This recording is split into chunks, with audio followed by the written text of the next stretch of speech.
15ஆம் அதிகாரம் 32வது வசனம்.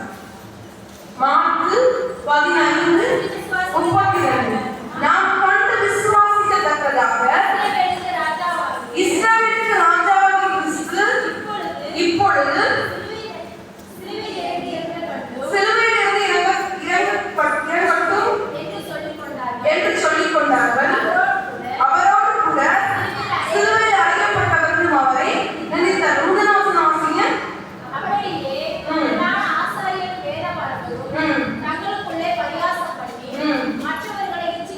மற்றவர்களை ரட்சித்தான்,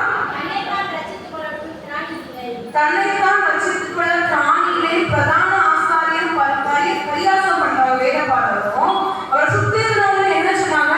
சிலுவையிலிருந்து அவர் இறங்கி வரட்டும் அப்படின்னு சொன்னாங்க. நான் ஆண்டவராகிய இயேசு கிறிஸ்துவை செஞ்சாரா? செய்யல. சிலுவையிலிருந்து இறங்கி வந்தாரா?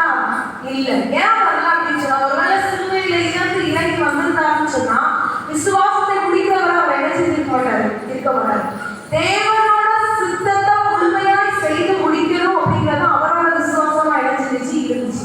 தேவன் என்ன நோக்கத்திற்காக இந்த உலகத்திற்கு அனுப்பினாரோ அதை முழுவதுமாய் நிறைவேற்றுவதற்கு அவர் வல்லவராய் இருக்கிறார். அதனால அந்த உலகத்தின் கடைசி வரைக்கும் என்ன செய்யணும்? இந்த விசுவாசத்தை முடிக்கிறவராய் இருக்கணும். பிலிப்பியர் 2ஆம் அதிகாரம் எடுத்துக்கொள்ளுங்கள். பிலிப்பியர் 2ஆம் அதிகாரம் 6-7 வாசிங்க. அவர் தேவனுடைய ரூபமாயிருந்தும் தேவனுக்கு சமமாய் இருப்பதை கொள்ளையாடிய பொருளாக எண்ணாமல் தம்மை தாமே வெறுமையாக்கி அடிமையின் ரூபம் எடுத்து மனுஷ சாயலானார். அப்போ இயேசு கிறிஸ்து இந்த உலகத்துல வரும்போது அவர் என்ன சொல்றது? மனிதனாகவும் இருந்தார், தெய்வத்தன்மையோடு இருந்தார்னு பார்க்கிறோம். 8ஆம் வசனம் வாசிங்க. அவர் மனுஷ ரூபமாய் காணப்பட்டு மரண பரியந்தம், அதாவது சிலுவையின் மரண பரியந்தமும் கீழ்ப்படிந்தவராகி தம்மை தாமே தாழ்த்தினார். எப்படி விசுவாசம் அவர் மூலமாக துவங்கப்பட்டதோ சிலுவையின் முடிவு பரியந்தம் அவர் என்ன செஞ்சார்? அதை காத்துக்கொண்டார். தன் வாழ்வின் இறுதி வரை அவர் விசுவாசத்தை என்ன செஞ்சாரு? காத்துக்கொண்டவராக இருந்தார். அதனால தான் அவர் சொல்றோம், அவர் விசுவாசத்தை துவக்கிறவரும் முடிக்கிறவருமாய் இருந்தார். இப்ப நம்ம என்ன பண்ணணும் அப்படின்னு சொல்லி எபிரேயர் நமக்கு கற்றுக் கொடுக்கிறார். எபிரேயர் 3ஆம் அதிகாரம் 14வது வசனம். எபிரேயர் 3:14. நாம் ஆரம்பத்திலே கொண்ட நம்பிக்கையை முடிவு பரியந்தம் உறுதியாய் பற்றிக் கொண்டிருப்போமானால் கிறிஸ்துவினிடத்தில் பங்குள்ளவர்களாய் இருப்போம். ஒருவேளை நம்மளும் நம்மளோட விசுவாசத்தை ஒருவேளை ரட்சிக்கப்பட்ட நாட்கள்ல அதிக விசுவாசத்தோட ஜெபித்திருப்போம், அதிக விசுவாசத்தோட காரியங்களை நினைச்சிருக்கோம், மேற்கொண்டிருப்போம். ஏன்னா நம்ம வேத வசனம் சொல்லி கிருபையினால் விசுவாசத்தை கொண்டு ரட்சிக்கப்பட்டீர்கள், இது உங்களால் உண்டானதல்ல, இது தேவனுடைய ஈவு. இப்போ ரட்சிக்கப்படும் போது நமக்கு இருந்த விசுவாசம் நம்ம வாழ்வுல கடைசி வரை நமக்கு என்ன செய்யணும்? இருக்கணும். எப்படி இயேசு கிறிஸ்து ஊழியத்தின் துவக்கத்தை விசுவாசத்தோடு ஊழியத்தை துவங்கினாரோ சிலுவையின் மரண பரியந்தம் விசுவாசத்தை என்ன செஞ்சாரு?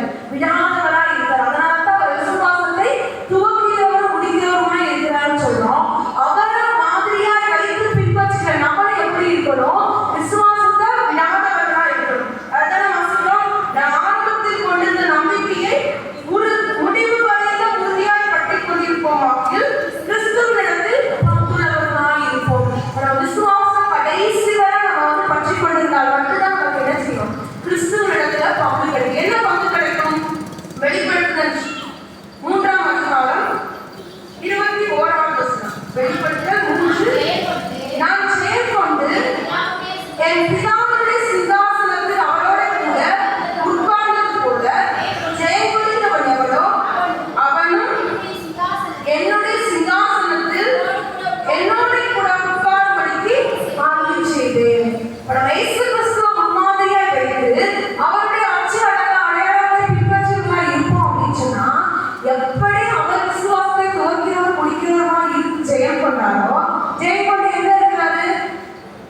தேவையானது ஒன்றே. ஒரு காரியம் நமக்கு தேவைப்படும். அது என்ன காரியம் அப்படின்னு சொல்லி பார்க்கலாம். இந்த சம்பவம் நமக்கு எல்லாருக்கும் தெரியும். 38ல இருந்து 42 வரை அந்த சம்பவம் நம்ம எல்லாருக்குமே தெரியும். 2 பேர் இருக்காங்க. யாரு? மார்த்தா மரியான்னு சொல்லி 2 சகோதரிகள் இருக்காங்க. அவங்க வீட்டுக்கு யார் வந்திருக்கா? இயேசு கிறிஸ்து வந்திருக்கிறார். மார்த்தா என்ன பண்றாங்க? 40 வசனம் வாசிங்க. மார்த்தாளோ பற்பல வேலைகள் செய்வதில் மிகவும் வருத்தமடைந்து அவரிடத்தில் வந்து, ஆண்டவரே, நான் தனியே வேலை செய்யும்படி என் சகோதரி என்னை விட்டு வந்திருப்பதை குறித்து உமக்கு கவலை இல்லையா? யாருக்காக அவங்க வேலை செய்துட்டு இருக்காங்க? இயேசு கிறிஸ்து வந்திருக்கிறார். இயேசு கிறிஸ்துவை உபசரிக்கணும், அவரை நல்லபடியாக கவனித்துக் கொள்வதற்காக தான் மாத்தா என்ன செய்யறாங்க? அந்த வேலையை செய்து கொண்டிருக்காங்க. அவங்க வேலையை செய்யறதுல தவறு கிடையாது. அவங்க என்ன செய்யறாங்க? இயேசு கிறிஸ்துவை நல்லபடியா கவனிக்கணும்னு சொல்லிட்டு அவருக்காக ஒவ்வொரு காரியத்தையும் என்ன செய்யறாங்க? ப்ரிப்பேர் பண்ணிட்டு இருக்காங்க. ஒருவேளை இன்னைக்கும் நம்ம என்ன சில காரியங்களை பண்ணிட்டு இருக்கோம்? ஆலயத்திற்காக சில காரியங்களை நம்ம செய்யறோம். ஆலயத்தை வந்து நம்ம கிளீன் பண்றோம், ஆலயத்தை கட்டுமானம் பண்ணிக்காக நம்ம செய்யறோம், ஆலயத்துக்கான காணிக்கைகளை கொடுக்கிறோம், சுவிசேஷங்களை அநேக இடங்களுக்கு எடுத்து செல்றோம், அநேகருக்காக நம்ம என்ன சொல்றோம்? ஆண்டவருக்கு விண்ணப்பம் செய்யறோம். இயேசு கிறிஸ்துவுக்கு பிரியமான காரியங்களை நம்ம பேசினா நம்ம வாழ்க்கையில நடைமுறைப்படுத்துறோம். எல்லாமே இயேசு கிறிஸ்துக்காக பண்றோம். ஒரே ஒரு காரியத்தை மார்த்தாள் என்ன செஞ்சுட்டாங்க? விட்டுட்டாங்க. இயேசு கிறிஸ்துவுக்காக எல்லா காரியத்தையும் பண்ணாங்க. ஆனா இயேசு கிறிஸ்துக்கும் அவங்களுக்கும் உள்ள உறவை பலப்படுத்துறதுக்கு அவங்க என்ன செஞ்சுட்டாங்க?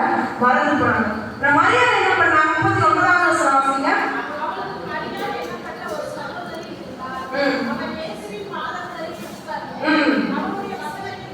அவருடைய வசனத்தை கேட்டுக்கொண்டிருந்தாள். மரியாதைக்கு முக்கியமா என்ன தேவைப்படுச்சு அப்படின்னா, இயேசுவுக்கும் எனக்கும் உள்ள உறவு முதல்ல என்ன செய்யணும்? வலுப்படணும். இயேசுவுக்காக நான் பல காரியங்களை செய்யலாம், இயேசுவுக்காக என்ன செய்யலாம்? மரியாதைக்கு ஆயத்தமா இருக்கலாம். ஆனா இயேசு கிறிஸ்துவுக்கும் எனக்கும் உள்ள உறவு என்ன செய்யணும்? சரியா இருக்கணும். பல நேரங்களில் நம்ம விட்டு இருக்கிற காரியம் என்ன அப்படின்னு சொன்னா, தனி ஜபத்தை மறந்து போயிடும். தனியா ஆண்டவரோட செலவிடுற காரியங்கள் என்ன செய்யறோம்? மறந்து போயிடும். ஆண்டவருக்காக நான் அதை செய்தேன், இதை செய்தேன், நிறைய கொடுத்தேன், ஆலயத்திற்காக நிறைய காரியங்களை முன்னெடுத்தேன், ஆலயத்தின் பணிக்காக நான் நிறைய இடத்துல போய் பார்த்தேன், ஆண்டவருடைய வசனத்தை நிறைய பேருக்கு கற்றுக் கொடுத்தேன் அப்படின்னு சொல்லி நம்ம இருக்கிறோம். ஆனா நம்ம என்ன பண்ணிடுறோம்? ஆண்டவர் என்ன செய்யறோம்? மறந்து போயிடுறோம். ஆண்டவருக்காக எல்லா காரியங்களையும் செய்தாங்க, நல்ல விஷயம் தான். ஆனா ஆண்டவருக்கும் அவங்களுக்கும் உள்ள உறவை பலப்படுத்துறதா என்னது? ஆண்டவர் விரும்புகிற காரியம். மார்க் 1ஆம் அத்தியாயம் எடுத்துக் கொள்ளுங்கள். அங்க இயேசு கிறிஸ்துவினுடைய ஊழியத்தின் தொடக்கத்தை நம்ம பார்க்கிறோம். இயேசு கிறிஸ்து அநேக இடங்களில் நம்ம ஊழியம் செய்யறாரு. அந்த 1ஆம் அதிகாரத்துல பார்த்தோம் அப்படின்னு சொன்னா, டீச்சர்களை தேர்ந்தெடுக்கிறாரு. சீமோனுடைய மாமி ஜெரமா இருக்கிறாங்க, அவங்க என்ன செய்யறாரு? சுகப்படுத்துறாரு. அநேக வியாதியில இருந்தவங்க அவர் சுகப்படுத்துறாரு. பிசாசுகளை திறந்துறாரு.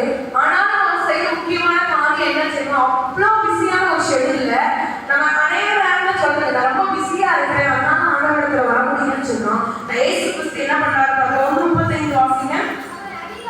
அவர் அதிகாலையில் இருட்டோடு எழுந்து புறப்பட்டு வனாந்தரமான ஒரு இடத்திற்கு போய் அங்கே ஜெபம் பண்ணினார்.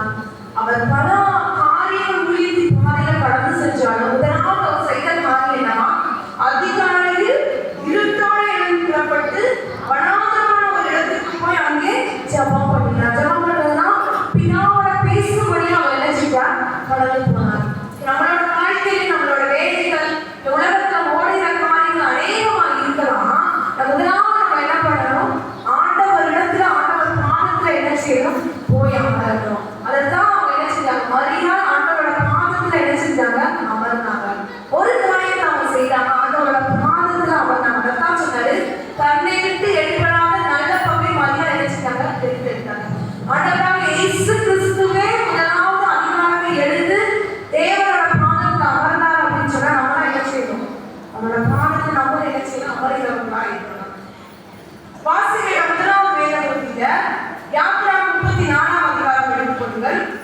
யாத்ராகமம் 34 2வது வசனம் வாசிங்க.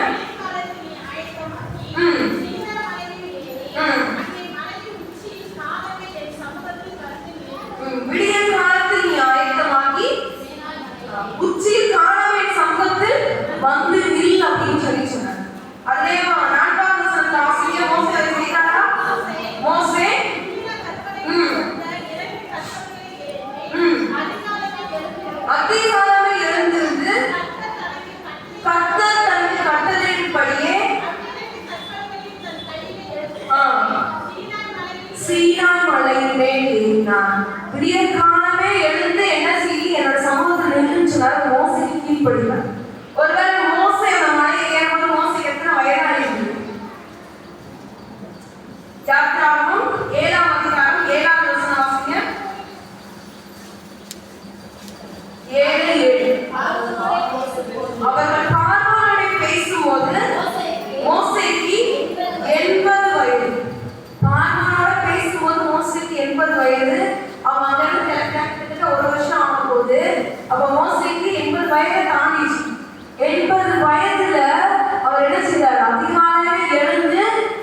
உண்டு. அதிகாலையில் ஜெபிக்கப்படும் ஜெபங்கள் தேவனிடத்தில் பிரியமாயிருக்கிறார். அதே இதுல மத்தேயு 14 அதிகாரம் 23வது வசனம் வாசிங்க. 14:23.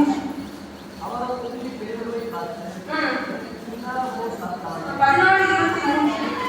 அவர் ஜனங்களை அனுப்பிவிட்ட பின்பு தனித்து ஜெபம் பண்ண ஒரு மலையின் மேல் ஏறி சாயங்காலம் ஆனபோது அங்கே தனிமையா இருந்தார். தேவனுக்கும் இயேசு கிறிஸ்துவுக்கும் ஒரு தனிமையான நேரம் என்ன செஞ்சு தேவைப்பட்டுச்சு. ஒரு வேலை நம்மளோட வாழ்க்கையிலையும் அதிகாலை ஜெபம் இருக்கணும். நேரம் கிடைக்கும் போதெல்லாம் தேவனோட செலவிடுகிற ஒரு தனிப்பட்ட நேரம் என்ன செய்யணும் இருக்கணும். அப்படி இருக்கும் பொழுதுதான் ஆண்டவர் விரும்பிய காரியங்களை நம்ம விரும்புகிற காரியங்களை ஆண்டவர் நம்மளோட வாழ்க்கையில என்ன செய்ய முடியும் செய்ய முடியும். 34:10 நம்ம வாசிக்கிறோம். மோசே என்ன செஞ்சாரு? போய் ஜெபம் பண்ணாரு. அவருக்கு என்ன பலன் கிடைச்சது? ஆண்டவர் என்ன ஒரு ஆசீர்வாதத்தை அவர் கொடுத்தாரு? வாசிங்க.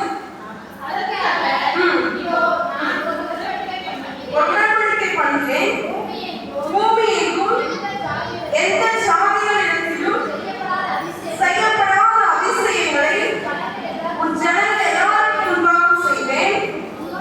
உன்னோட கூட இருக்கிற ஜனங்கள் எல்லாரும் கர்த்தருடைய செய்கையை காண்பார்கள். உன்னோட கூட இருந்து நான் செய்யும் காரியம் பயங்கரமாக இருக்கும். மோசே கூட அப்படி ஆண்டவர் என்னென்ன காரியம்லாம் செய்தார்? சிவந்த சமுத்திரத்தை எல்லாம் பிளந்தார். மாறாவில மதுரமா மாற்றினார். கண்மலையிலிருந்து என்ன செய்தார்? தண்ணீர் வரப்பட்டார். அநேக இடங்கள்ல என்ன செய்தார்? வெற்றி கொடுத்தார். அதோட முக்கியமா என்ன கிடைச்சது? மன்னா. தூதர்கள் உண்ணக்கூடிய உணவு என்ன செஞ்சிச்சு? இஸ்ரவேல் ஜனங்களுக்கு கிடைச்சிச்சு. வேற என்ன சொல்றாங்க? இறைச்சி சாப்பிடணும்னு நினைக்கிறப்ப அத்தனை பேருக்கு என்ன செஞ்சாரு? காடையை அனுப்பி போஷித்தார்.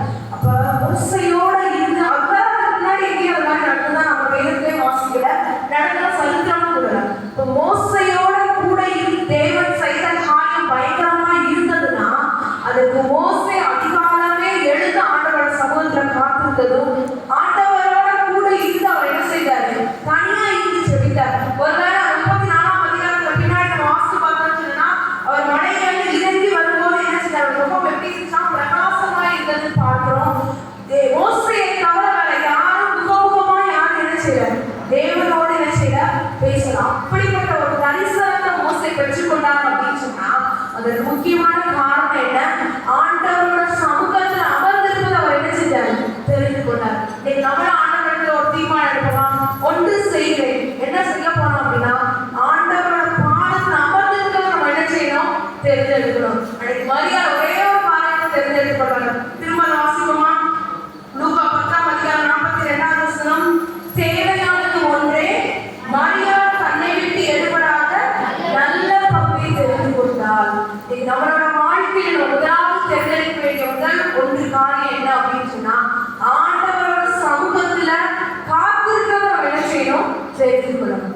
இரண்டாவது காரியம் சங்கீதம் 27ஆம் அதிகாரம் 4வது வசனம். சங்கீதம் 27:4. கர்த்தரிடத்து ஒன்றை நான் கேட்டேன், அதே நாளிலே நான் கர்த்தருடைய மகிமையை பார்க்கும்படியாகவும் அவருடைய ஆலயத்தில் ஆராய்ச்சி செய்யும்படியாகவும் நான் ஜீவனுள்ள நாளெல்லாம் கர்த்தருடைய ஆலயத்தில் தங்கியிருப்பதையே நாடுவேன். யார் சொல்றா? தாவீது சொல்றார். ஒருவேளை தாவீது அபிஷேகம் பண்ணதுக்கு அப்புறம் அவர் ராஜாவை அபிஷேகம் பண்றாங்கல்ல, ராஜாவை அபிஷேகம் பண்ணதுக்கு அப்புறம்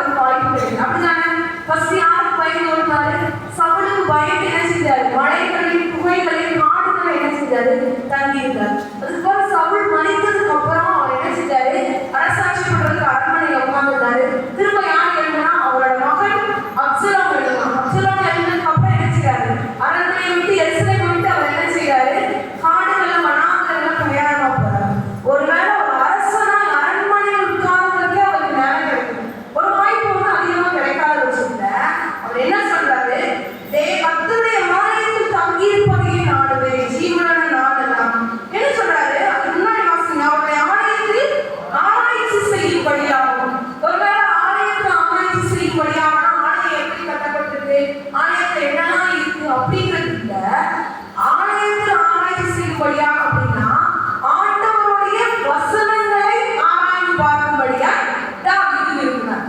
ஒருவேளை தாவீதோட சங்கீதங்கள் எல்லாவற்றையும் வாசித்து பார்த்து சொன்னா வேதத்தில் பிரியமா இருக்கிறேன், அது எனக்கு மனமகிழ்ச்சியா இருக்குன்னு சொல்றாரு. வசனம் என் காலிற்கு தீபமும் என் பாதைக்கு வெளிச்சமா இருக்குன்னு சொல்றாரு. பிரமாணங்களை கை கொள்வதற்கு நான் விரும்புகிறேன்னு சொல்கிறார். ஒரு ராஜா ஆனா என்ன சொன்னாரு, ஆண்டவரோட கட்டளைக்கு கற்பனைகளை அறிந்து கொள்வதற்கும் அதுல நான் வேறொன்று இருக்கிறதற்கு என்ன செய்யறேன், பிரியமா இருக்கிறேன் அப்படின்னு சொல்றாரு. நீதிமொழிகள் 28ஆம் அதிகாரம் 5ஆம் வசனம் வாசிங்க. நீதிமொழிகள் கர்த்தரை தேடுகிறவர்களோ சகலத்தையும் அறிவார்கள். ஒருவேளை கர்த்தரை நம்ம தேடணும் அப்படின்னு சொன்னா ஆண்டவருடைய வார்த்தையை தேடும் போது நம்ம அநேக காரியங்களை கற்றுக்கொள்ளலாம். ஒருவேளை நம்ம அதிகமா நம்ம சொல்ற காரியம் அந்த உலகத்துல நியாயத்துக்கு நடக்குது, நிறைய இளம் வயது மரணங்கள், நிறைய ஆக்சிடென்ட், எங்க பார்த்தாலும் என்ன செய்யுது, கொலை கொள்ளை, சிறு பிள்ளைகளுக்கு தேவையில்லாத பழக்கங்கள், அநேக காரியங்கள் ஏன் உலகத்துல இதெல்லாம் நடக்குது அப்படின்னு சொல்லி பார்க்கலாம். நான் வேத வசனங்களை திட்டமும் தெளிவாக வாசிக்கும் போது அவர்களுக்கான பதில்கள் நமக்கு என்ன செய்யும், கிடைக்கும். ஒருவேளை வேதத்துல அநேக சடுதியான மரணங்களை பார்க்கணும். ஆவேலை குறித்து நம்ம பார்க்கணும். ஆவேலை என்ன செய்தார், சிறு வயதில் என்ன செய்தார், மறைத்து போனார். தேவனிடத்தில் நம்ம கேள்வி கேட்க முடியுமா, முடியாது. தேவனோட திட்டம் அதுவா இருந்துச்சு. யோனத்தான், தாவீதோட சிநேகிதன் யோனத்தான் மிகவும் நல்ல மனுஷன் அப்படிதானே. சவுலை கொல்லணும், தாவீதை கொல்லணும் நினைக்கும் போதெல்லாம் என்ன செய்தாரு, தாவீது தேவன் அபிஷேகம் பண்ணுறவங்க அவர் தெரிந்து கொண்டு என்ன செய்தாரு, தாவீதுக்கு உண்மையான ஒரு சிநேகிதனாக இருந்து அவர் பாதுகாத்தார். யோனத்தானோட மரணம் எப்படி இருந்துச்சு, மிக இளம் வயதுல இருந்தது. சேவான் என்ன செஞ்சாரு, அப்போஸ்தலர் 6ஆம் அதிகாரம் எழுதுங்க. சேவான் எப்படிப்பட்டவராக இருந்தார் பார்க்கிறோம். 6ஆம் அதிகாரம் 7ஆம் வசனம் வாசிங்க. 5, 6, 7 வாசிங்க.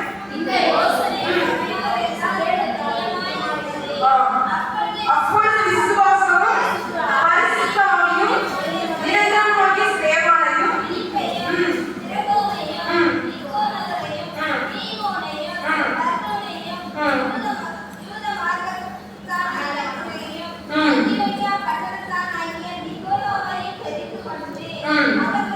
அவர்களை அப்போஸ்தலருக்கு முன்பாக நிறுத்தினார்கள். இவர்கள் ஜெபம் பண்ணி அவர்கள் மேல் கைகளை வைத்தார்கள். தேவ வசனம் விருத்தி அடைந்தது. சீசருடைய தொகை எருசலேமில் மிகவும் பெருகிற்று.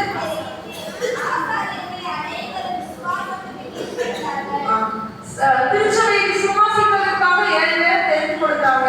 அதை சேவானையும் தெரிந்தெடுத்தாங்க. சேவான் எப்படி இருந்தாங்க, 8ஆம் வசனம் வாசிங்க. சேவான் விசுவாசத்தினாலும் வல்லமையினாலும் நிறைந்தவனாய் ஜனங்களுக்குள்ளே பெரிய அற்புதங்களையும் அடையாளங்களையும் செய்தான். 7ஆம் அதிகாரத்தை பார்த்தோம் அப்படின்னு சொன்னா சேவான் மிகப்பெரிய ஒரு பிரசனத்தை பண்றாரு. அதோட முடிவில் அவர் என்ன செய்யறாங்க, 7ஆம் அதிகாரம் 59ஆம் வசனம் வாசிங்க. அப்பொழுது கர்த்தராகிய இயேசுவே என் ஆவியை ஏற்றுக்கொள்ளும் என்று சேவான் தொழுது கொள்ளுகையில் அவனை கல்லறிந்தார்கள். அவனோ முழங்கால் படியிட்டு, ஆண்டவரே இவர்கள் மேல் இந்த பாவத்தை சுமத்தாதிரும் என்று மிகுந்த சத்தமிட்டு சொன்னான். இப்படி சொல்லி நிற்கிறேன் என்றான். வேதத்தில் நம்ம 2 பேரோட மக்களுக்கு தான் பார்க்கிறோம், ஆவியை இப்படி கருத்துல ஒப்பு கொடுக்கிறேன். இயேசு கிறிஸ்து சொல்றாரு. அதே காரியத்தை சேவான் என்ன செய்யறாரு, அவரும் சொல்றாரு. அதே போல இவர்கள் இந்த பாவத்தை சுமத்தாது அதாவது இவர்கள் பிதாவே இவர்களுக்கு மன்னியும் சொல்லி இயேசு கிறிஸ்து சிலுவையிலே சொன்னாரு. அதே போல சேவான் என்ன செஞ்சாரு சொன்னாரு. ஒருவேளை இயேசு கிறிஸ்துவின் அச்சு அடையாளங்களை பின்பற்றுகிறது தான் இதுதான். சேவான் ஒரு இளம் வாலிபன் இல்லையா. நம்ம யோசிச்சு பார்த்தோம்னா சேவான் 10-15 வருஷம் இருந்ததுன்னா சபையார் பெரிய சீர்திருத்தங்கள் இருந்திருக்குன்னு சொல்லிடும்.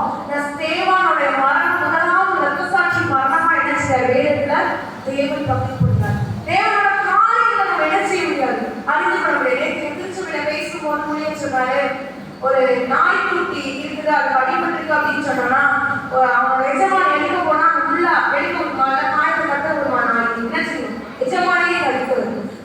5 அறிவுள்ள நாய் 6 அறிவுள்ள மனிதன் செய்தியை புரிந்து கொள்ள முடியலன்னா 6 அறிவுள்ள மனிதன் அளவில்லா அறிவு கொண்ட தேவனோட விருப்பத்தை தேவனோட எண்ணத்தை எப்படி புரிந்து கொள்ள முடியும்? நம்ம புரிந்து கொள்ள முடியாது. நம்ம வேற வசனம்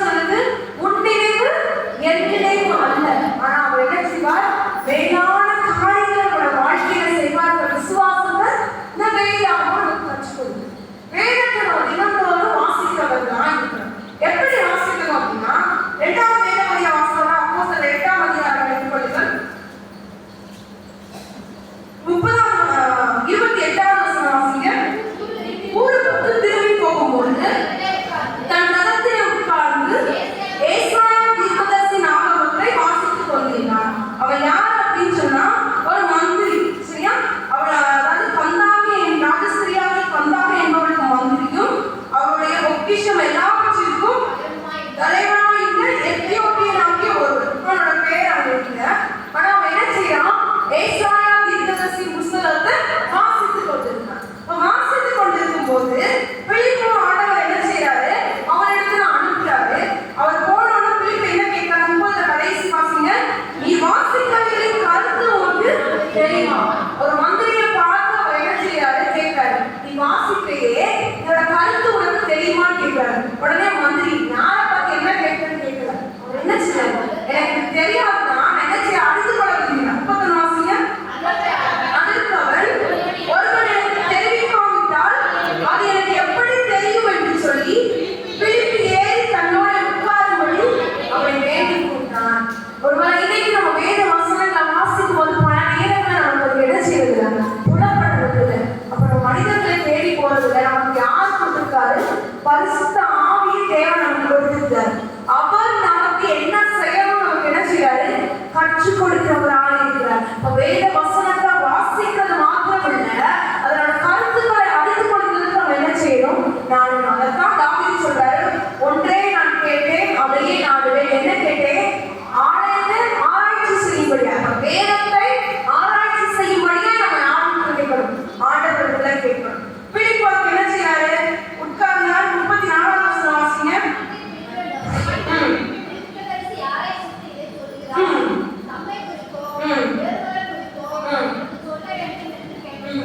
பிலிப்பு 32-33 பிலிப்பு என்ன செய்யறாரு? உட்கார்ந்து வாசித்த காரியங்களை அவர் விளக்கி கூறுகிறாரு. அப்ப அவருக்கு என்ன எழுந்தது? சந்தேகம் எழுந்தது. அவர் என்ன செய்யறாரு? மறைக்காம அவரிடத்துல வினாவி கேட்டு கற்றுக் கொடுத்தார். ஒருவேளை நம்மள வேத வசனம் வாசிக்க நமக்கு புரியாம இருந்துச்சுன்னா பரிசுத்த ஆவியானவர் உதவியோட என்ன செய்யணும்? நம்ம கற்றுக்கொள்ளணுமோ. நமக்கு அது தெரியலன்னு சொன்னா அதை யாரிடத்தையாவது கேட்டு தெரிகிறதுக்கும் இல்ல பரிசுத்த ஆவியானவரை கேட்டுக்கொள்வதற்கும் என்ன செய்யக்கூடாது? வெட்கப்படக்கூடாது. ஒருவேளை வேத பகுதி வாசிக்கிறோம், இது எனக்கு புரியல அப்படின்னு சொன்னா நம்ம திருச்சபையில நம்மளோட பெரியவங்க இருப்பாங்க, திருச்சபை ஊழியர் இருப்பாரு, அவங்க இடத்துல போய் நம்ம என்ன செய்யலாம்? கேட்டு அதை என்ன செய்யணும்? விளக்கங்களை கற்றுக்கொள்ளலாம். அது தப்பு கிடையாது. இல்ல பல நேரம் நம்ம என்ன செய்யறோம்? நம்ம கேட்டோம் அப்படின்னு சொன்னா நம்ம தப்பா நினைச்சிருவாங்களோ, நமக்கு இது கூட தெரியலன்னு நினைச்சிருவாங்களோன்னு யோசிக்கிறோம். வேத வசனங்கள்ல ஒவ்வொருவருக்கும் ஒவ்வொரு விதமான விளக்கங்களை தேவன் கற்றுக் கொடுக்கிறார். நாம் எனக்கு ஒரு மாதிரியான விளக்கத்தை ஆண்டவர் கற்றுக் கொடுக்கலாம், ஒவ்வொருக்கு ஒரு மாதிரியே கற்றுக் கொடுக்கலாம். அது எல்லாவற்றையும் நம்ம என்ன செய்யணும்? பகிர்ந்து அறிந்து கொள்ளணும். எல்லாருக்கும் ஒரே போல தேவன் என்ன செய்யறதுல கற்றுக் கொடுக்கிறது இல்லை. ஒரு வசனம் நமக்கே ஒரு நாள் வாசிக்கும் போது ஒரு மாதிரியான அர்த்தத்தை ஆண்டவர் நம்ம கற்றுக் கொடுப்பார். இது ஒரு பிரச்சனையில வாசிக்கும் போது வேற ஒரு அர்த்தத்தை தேவன் என்ன செய்வார்? நம்ம கற்றுக் கொடுப்பார். அப்போ வேத வசனம் நமக்கு புரியலன்னு சொன்னா அதை குறித்த விளக்கத்தை கற்றுக்கொள்வதற்கும் சந்தேகங்களை கேட்டு தெரிந்து கொள்வதற்கு நம்ம என்ன செய்யக்கூடாது? வெட்கப்படக்கூடாது. அடுத்து என்ன பண்ணார்? 56 வசனம் வாசிங்க.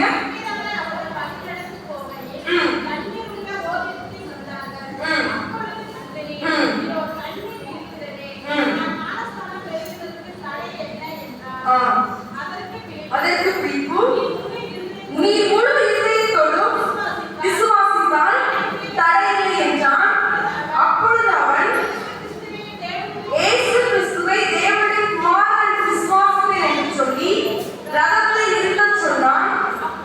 அப்பொழுது பிலிப்பு மந்திரியுமாகிய இருவரும் தண்ணீரில் இறங்கினார்கள். பிலிப்பு அவனுக்கு ஞானஸ்நானம் கொடுத்தார். பல நேரங்களில் வேத வசனங்களின் வேத வாக்கியங்களை ஆழமாக கற்றுக்கொண்டு அதோட காரியங்களை அறிவித்து வைக்கிறோம். ஆனா நம்மளோட வாழ்க்கையை அபியாசப்படுத்துறதுக்கு என்ன செய்யறோம்? தவறி போடுறோம். ஆனா அந்த மக்கள் என்ன செஞ்சாரு? அவர் கேட்டு கற்றுக்கொண்ட காரியத்துக்கு எனக்காக அவர் அழிக்கப்பட்டார், எனக்காக மறித்தார்கள் அவர் அறிந்ததுனால என்ன செஞ்சாரு? விசுவாசத்தோட ஞானஸ்தானத்தை பெற்றுக்கொண்டான்னு சொல்லி பார்க்கிறோம். 39 கடைசி பார்த்தோம்னு சொன்னா மந்திரி அப்புறம் அவரை காணாமல் சந்தோஷத்தோட தன் வழியை திரும்பி போனான். ஒருவேளை வேத வசனத்தை நம்ம கற்றுக்கொள்ளும் பொழுது நம்மளோட வாழ்க்கையில நம்ம நடைமுறைப்படுத்துறதுக்கு முன்பு வரும்போது நம்ம என்ன செய்யலாம்? சந்தோஷத்தோட என்ன செய்யலாமா? நம்ம திரும்பி போகலாம். இதே போல மத்தேயு 19 ஒரு வாலிபனை குறித்து வாசிக்கிறோம். மத்தேயு 19:14-22 வரை வாசிக்கிறோம். அந்த வாலிபன் என்ன கேட்கிறான்? இயேசு கிறிஸ்துவிடத்தில் வருகிறான் ஒருவன், நல்ல போதகரே, நித்திய ஜீவனை அடைவதற்கு நான் எந்த நன்மையை செய்ய வேண்டும்?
வாலிபன் மிகுந்த ஆஸ்தி உள்ளவனாய் இருந்தபடியால் இந்த வார்த்தையை கேட்ட பொழுது துக்கப்படைந்தவனாய் போய்விட்டான்.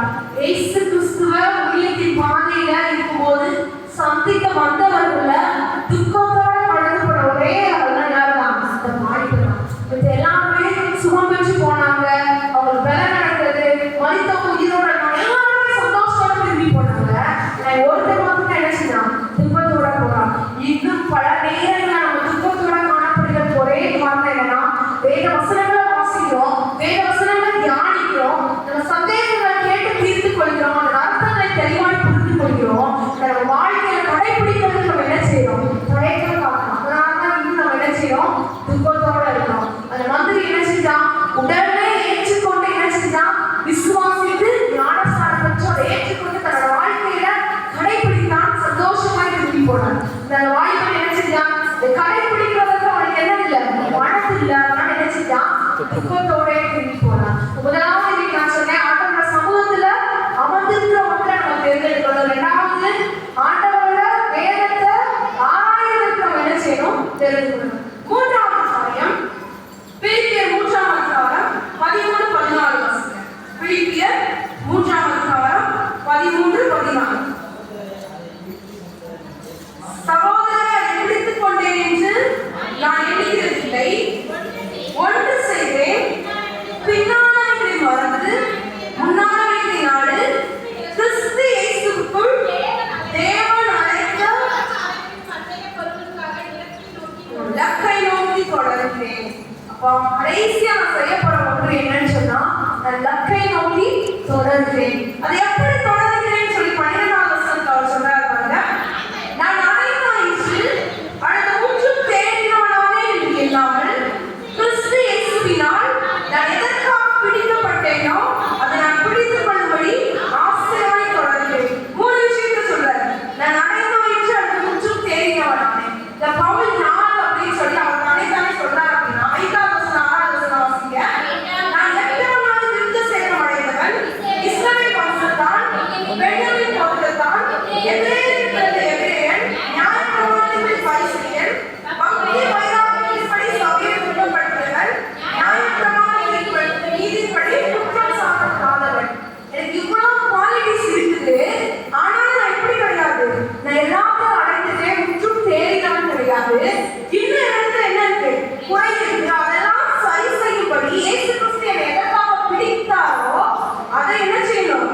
பிடித்துக் கொள்ளும்படி ஆசையாய் தொடர்கிறேன். ஒருவேளை பவுலுக்கு பவுலோட வாழ்க்கையை நம்ம பார்த்தோம்னு சொன்னா, அவர் யூத மார்க்கத்துல எப்படி இருந்தாரு?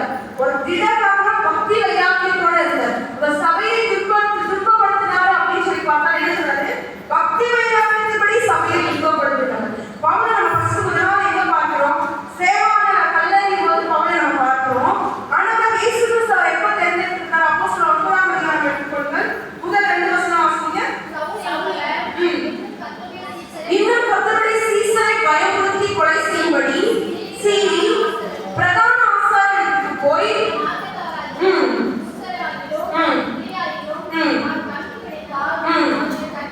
அவர்களை கட்டி எருசலேமுக்கு கொண்டு வரும்படிக்கு தமஸ்குவில் உள்ள ஜெபாலயங்களுக்கு நிருபங்களை கேட்டுவாங்க. எதற்கு சவுல் கடந்து போறார் அப்படின்னு சொல்லி சொன்னா, இயேசுவை பின்பற்றுகிறவர்களை என்ன செய்யணும்?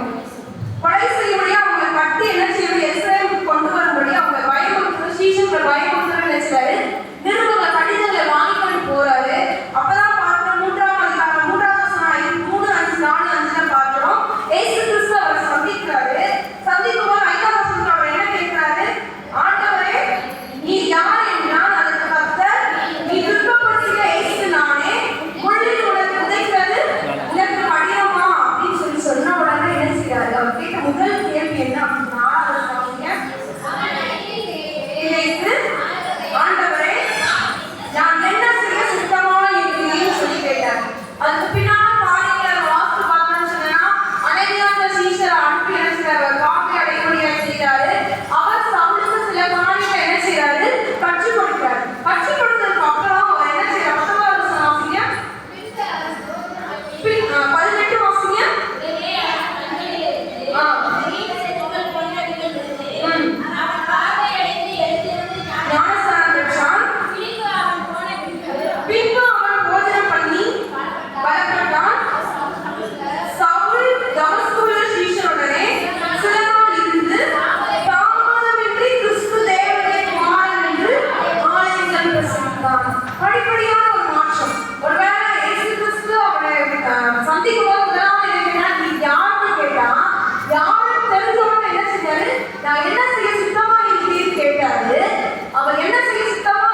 நான் அடைந்தாயிற்று அல்லது முற்றும் தேறினானே என்று எண்ணாமல் கிறிஸ்து இயேசுவினால் நான் எதற்காக பிடிக்கப்பட்டேனோ அதை பிடித்துக் கொள்ளும்படி ஆசையாய் தொடர்கிறேன். நம்ம சொல்லுவான், ஆண்டவர் எதற்காக நான் பிடித்திருக்கிறார் என்று நான் அறிந்து கொண்டு ஒவ்வொரு நாளும் நான் ஆண்டவரோட உறவுல என்ன செய்யணும்?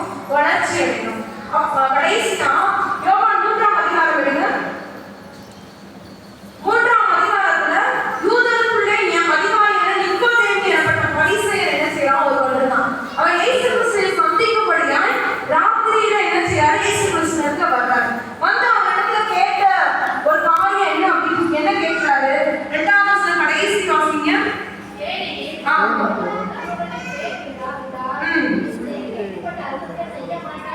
இயேசு கிறிஸ்துவுக்கு அன்பு கொண்டதனால அவரை பிடிச்சு ஒரு சாட்சியை சொல்றாரு. 3ஆம் வசனம் வாசிங்க.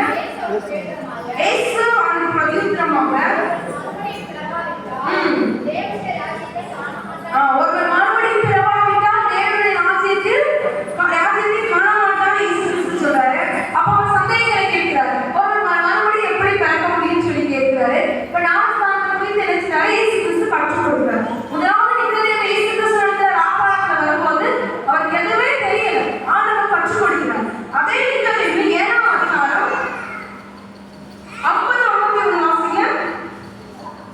ராத்திரியிலே அவரிடத்துக்கு வந்தவனும் அவர்கள் ஒருவருமாக நிக்கோதேமு என்பவன் அவர்களை நோக்கி, ஒரு மனுஷன் சொல்வதை கேட்டு அவன் செய்வதை அறிவதற்கு முன்னே அவனை ஆக்கைக்கு உட்படுத்தலாமா என்று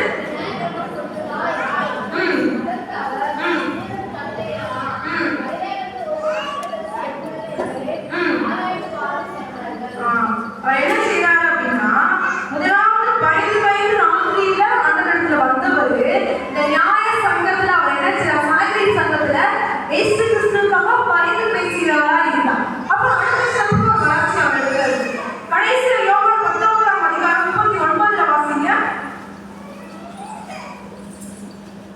19 ஆரம்பத்திலே ஒரு ராத்திரியில் இயேசுவிடத்தில் வந்திருந்த நிக்கோதேமு என்பவன் வெள்ளை கோலமும் கலந்து 100 நாட்கள் கொண்டு வந்தான். அவன் இயேசுவின் சரீரத்தை எடுத்து யூதர்கள் அடக்கப்பட்ட முறையின்படியே அதை சுமந்தவர்களுடைய சீலைகளிலே சுற்றி கட்டினார்கள். 28 வாசிங்க.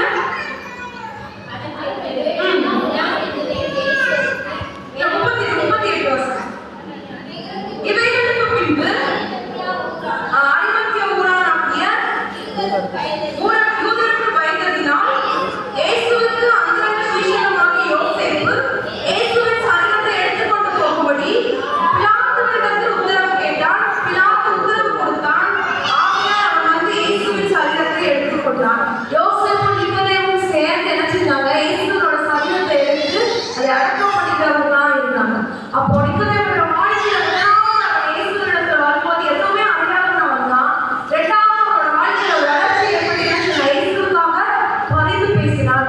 கடைசியில இயேசுவை அடக்கம் பண்ணும்படியா இயேசுவின் சரீரத்தை சுமந்து செல்லும்படியா நினைச்சிட்டான். கடந்து போனான். பவுல் அழகா சொல்றார். 2 தீமோத்தேயு 3ஆம் அதிகாரம் 7ஆவது வசனத்துல அவர் கடைசியா தன்னோட ஓட்டத்தை முடிக்கும் போது சொல்றாரு, நல்ல போராட்டத்தை போராடினேன், ஓட்டத்தை முடித்தேன், விசுவாசத்தை காத்துக்கொண்டேன். ஒருவேளை அவர் கிறிஸ்துவை துன்பப்படுத்தும்படியா செல்லும்போது தேவன் அவரை தெரிந்து கொண்டார். அவரோட ஊழியத்துல அவருக்கு ஒரு வளர்ச்சி இருந்தது. அநேக காரியங்களை கற்றுக்கொண்டு வளர்ச்சி இருந்தார். கடைசி என்ன சொல்றாரு? நல்ல போராட்டத்தை போராடினேன், ஓட்டத்தை முடித்தேன், விசுவாசத்தை காத்துக்கொண்டேன். அந்த ஒரு நிச்சயம் அவளுக்கு இருந்தது. அப்ப ஆண்டவர் இடத்துல நம்ம என்ன ஒரே செய்ய ஒரு காரியம் என்ன ஒன்று செய்யறாரு. என்ன செய்தாரு? தேவனுக்குள்ள அனுதினமும் வளர்கிறவரா இருக்கணும். 3 காரியங்கள் சொன்னேன். முதலாவது ஒன்றை என்ன சொன்னேன்? மரியாள் தன்னை விட்டு எடுபடாத நல்ல பகை தேவையான ஒண்ணுதான். என்ன செய்யணும்? அவரோட பாதத்துல அமர்ந்து இருக்கணும். 2வது ஒன்றையே நாடினேன். என்ன நாடணும்? வேத வசனங்களை என்ன செய்யணும்? நாடணும். அதை ஆராய்ந்து அந்த காரியத்தை நம்ம என்ன செய்யணும்? கடைபிடிக்கணும். 3வது தேவனோட உள்ள உறவுகளை என்ன செய்யணும்? அனுதினமும் வளர்க்கணும். அப்படி வளர்க்கும் போது விசுவாசத்தை துவக்கிறோம் முடிக்கிறோமா இயேசுவை நோக்கி ஓட்டத்தை என்ன செய்யணும்? முடிவு பரியந்த ஓடி முடிக்கணும். ஜெபம் செய்வோம். 3 காரியங்கள்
அநேகர்